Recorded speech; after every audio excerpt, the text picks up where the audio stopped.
Bonjour, bonjour et bienvenue dans ce nouveau podcast. Je reviens, je n'étais pas là ces 2 dernières semaines. J'étais à l'étranger, mais aujourd'hui, je souhaite vous parler un peu de la dernière journée d'Eurocup féminine.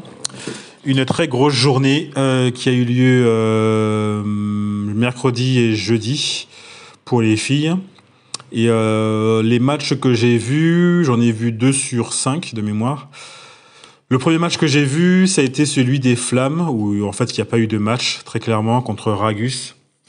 Dans les premières minutes, on a bien vu que les Flammes étaient largement au-dessus et que le match n'allait pas vraiment leur causer de problème.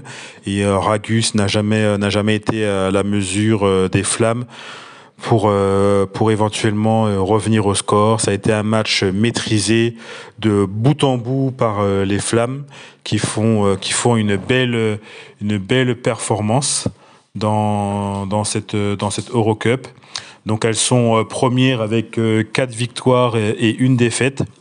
Elles ont gagné le match avec plus de 40 points d'écart, voire même plus que ça. Et franchement, match facile.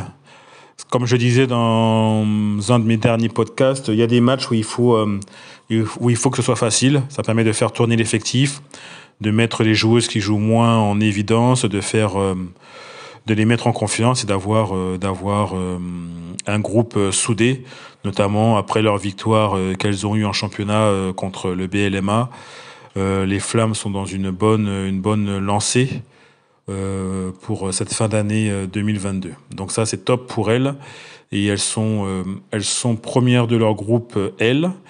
Et elles sont en confrontation avec Angers, qui a aussi gagné son match contre BRNO, plus ou moins facilement aussi, maîtrisé, simple. Donc c'est bien au niveau européen, on est en première phase, on est bien. On est très très bien et ça c'est vraiment bien pour le basket français qu'on arrive à montrer les compétences qu'on a au niveau national. Même si beaucoup disent que le championnat français est sûrement le championnat le plus relevé en Europe. Je sais pas, faudra voir. Faudra voir, parce que c'est vrai qu'on a pas mal d'équipes qui ont le même niveau, mais en termes de finalité, c'est-à-dire gagner le championnat européen et l'Euroleague, c'est un petit peu plus délicat. Donc on verra ce qui va se passer par la suite. Mais en tout cas, pour les Flammes et Angers, normalement, s'il n'y a pas de souci, on est en journée 5. Donc normalement, ces 2 équipes-là devraient passer au prochain tour. Donc ça, c'est top. Ensuite, on va passer au groupe K. Le groupe K, c'était la confrontation match retour du BLMA contre l'Asvel. Donc, le BLMA était sur 2 défaites consécutives, une en championnat et une en Coupe de France.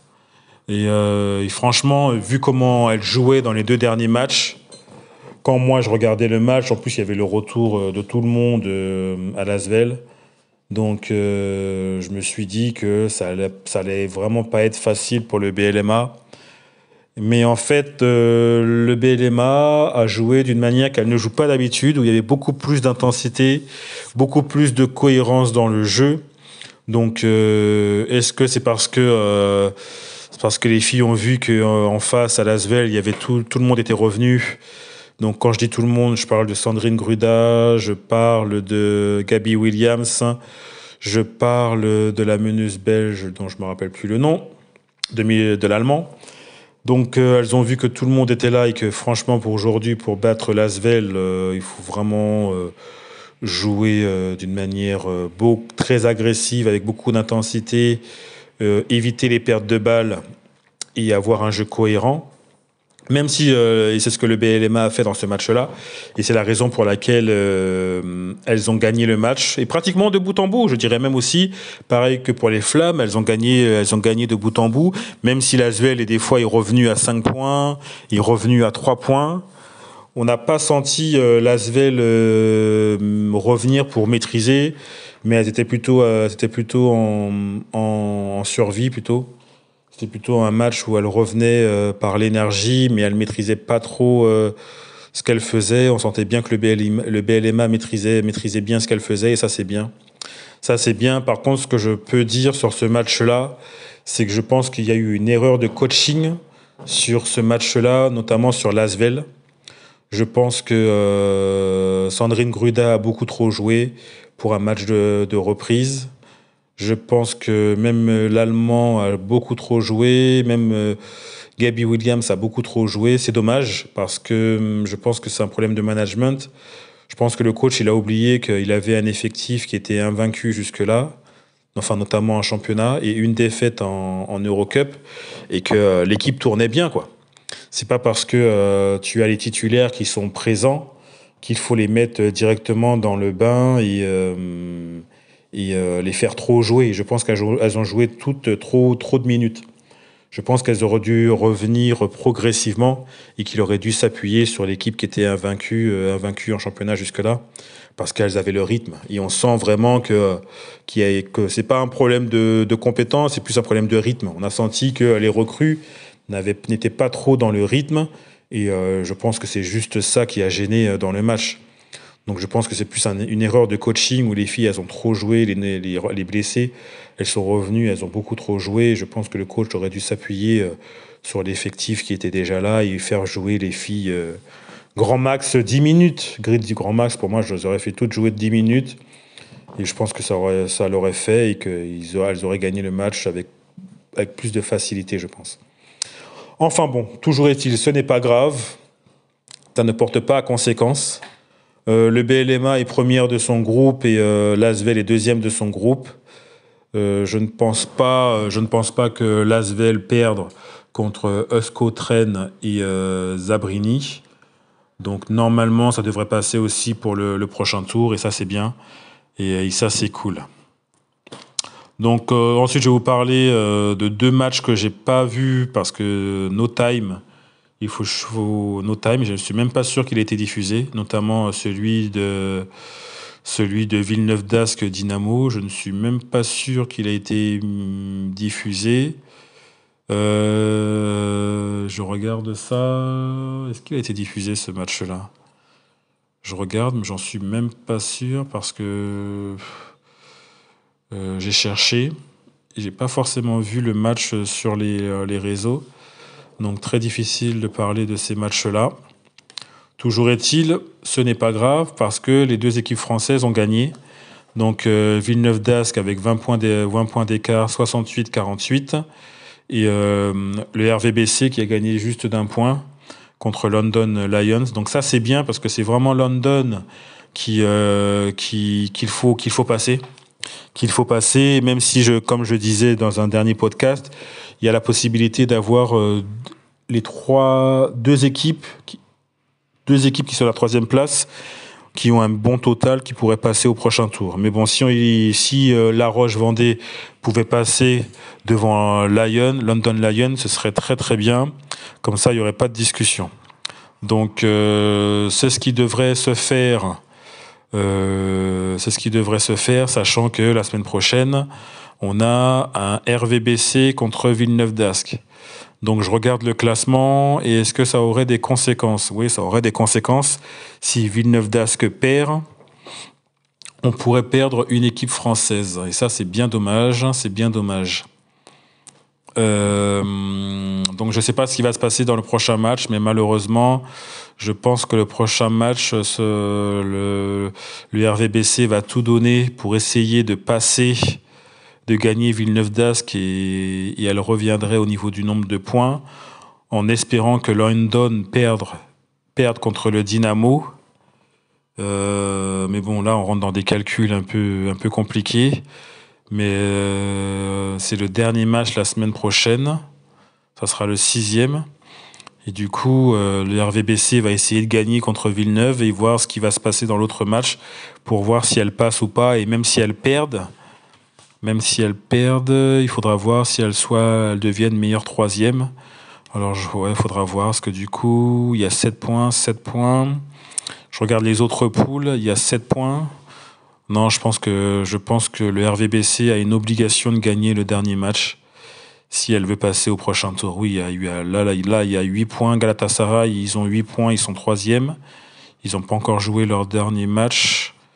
Oui, quand on voit le classement des autres poules, oui, je pense que le RVBC a une obligation de gagner contre Villeneuve d'Ascq si elles veulent passer au prochain tour. Donc ça va être un match très compliqué la semaine prochaine, le 14 décembre. Donc ouais, donc là, ça sera un match à regarder. Je pense que je vais me mettre en priorité ce match-là.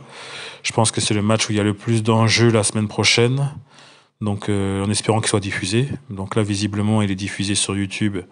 Donc celui-là, je pourrais le voir. Donc voilà un peu ce que je voulais dire sur l'Eurocup, de ce qui s'est passé cette semaine.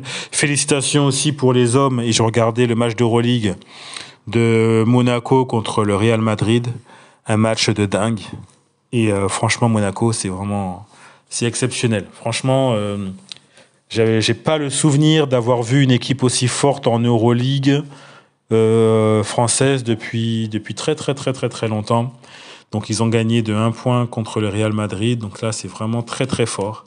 C'est vraiment très très fort pour le basket français. C'est très bien. Franchement, félicitations à Monaco. Et du coup, au classement, ils sont passés deuxième, je pense.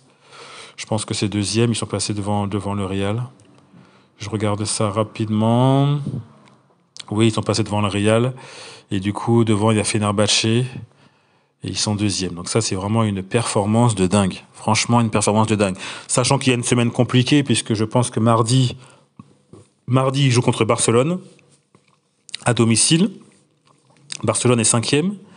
Donc à 8 victoires, 4 défaites. Et Monaco, ils sont à 9 victoires et 4 défaites, à 3 défaites. Et derrière, ils jouent Berlin aussi à domicile, de mémoire. Donc là, ça devrait le faire, vu que Berlin est avant-dernier.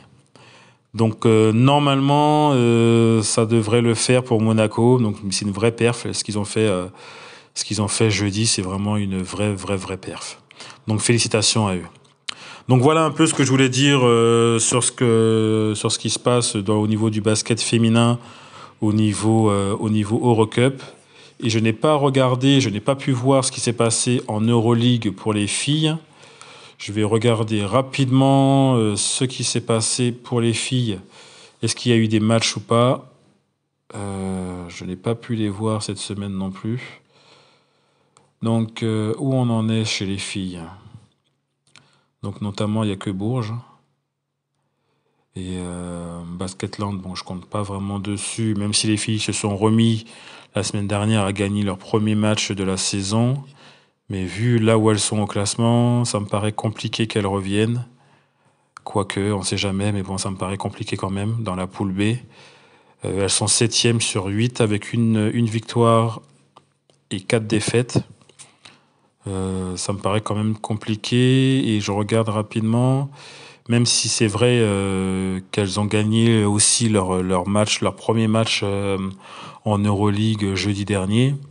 Donc elles ont gagné leur premier match en championnat dimanche et elles ont gagné leur premier match en Euroleague jeudi dernier. Donc est-ce que la trêve leur a fait du bien ? Ben là, visiblement, on peut dire que oui. Est-ce que ça va durer ? Ben on espère, parce que c'est quand même une bonne équipe française qui a eu du mal à démarrer la saison. Mais je pense que quand tout va rentrer dans l'ordre, ça devrait le faire. Ça devrait le faire quand même. Et pour Bourges, elles sont pas loin de l'équilibre. Elles sont à 3-2. 3 victoires et 2 défaites. Elles ont gagné leur dernier match aussi. Donc normalement, pour Bourges aussi, ça devrait passer pour le prochain tour. Normalement, et ce serait cool pour le basket français si on pouvait avoir les deux. Pour Basketland, est-ce que Basketland pourra revenir dans la course ?